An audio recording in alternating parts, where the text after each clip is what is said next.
হাদির জানাজায় লাখ লাখ মানুষ হয়েছে, হাদির পরিবার অনেক কিছু পাইছে, তবে বিচারটাই পায় নাই।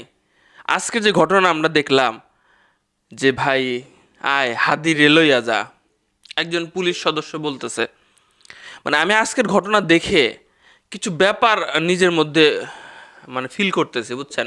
প্রথম কথা হইতেছে, পোশাক পরিবর্তন করলে সব কিছু হয়ে যায় না।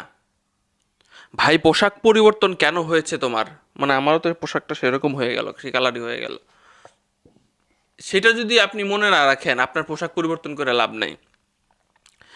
হ্যাঁ, মেনে নিলাম আপনার হয়তো ব্যাপারটা বুঝেন নাই, যে হাদির সাথে যারা ছিল তারা আপনারা দেখেছেন যে বিক্ষোভ করতেছে, মানববন্ধন করতেছে, এক ধরনের চাপ, সামনে নির্বাচন আছে, যেখানে 144 ধারা জারি আছে, যেখানে যাওয়া নিষেধ সেখানে তারা গেছে। প্রথমে তাদেরকে বোঝানো হয়েছে, এরপরে তারা বল প্রয়োগ করে সেখান থেকে তুলে দিছে, এবং পরবর্তীতে তারা যেটা চেয়েছে যে জাতিসংঘের আওতায় তদন্ত, তো সেই বিষয়ে চিঠি দিবে, এই সিদ্ধান্ত হয়েছে।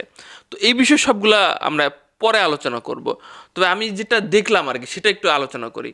রাস্তায় পথচারী যাচ্ছে, তাদেরকে মানে উত্তম মাধ্যম দিতেছে পুলিশ, সাংবাদিকদেরকে উত্তম মাধ্যম দিচ্ছে পুলিশ।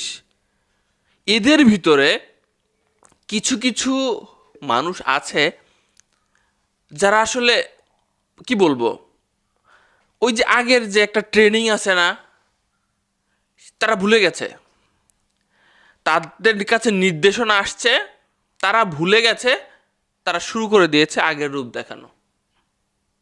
হয়তো সবাই না, কিন্তু আমরা দেখেছি পরবর্তীতে আসলে তাদের কিছু হয় না, হয়তো গুটি কয়েক যারা হাই লেভেলে চলে যায়, যাদেরটা ফ্রন্ট লাইনে চলে আসে, তাদের একটু বিচার টিচার হয়। এই যে কয়েকদিন আগে দেখলেন যে একজনের সর্বোচ্চ সাজা দেওয়া হয়েছে, সে অজ্ঞান হয়ে পড়তেছে, পুলিশের সদস্য কিন্তু।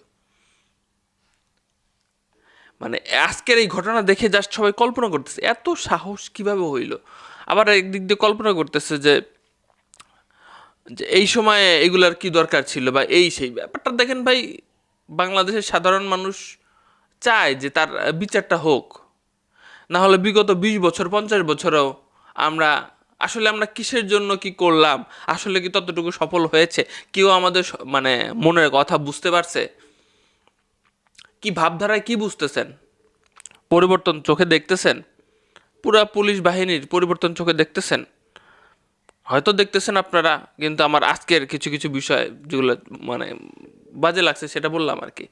বেশি বলাও তো চায় না, আবার দিন দিন আস্তে আস্তে অন্যরকম ভাবে অন্য দিকে যাচ্ছে, নির্বাচনের আমেজ চলতেছে, এটা সত্য, কিন্তু আমরা যে অন্যরকম ভাবে যে কোনো বিষয়ে ট্যাগেল দেওয়া যায় সেটা আসলে ভুলেই গেছি।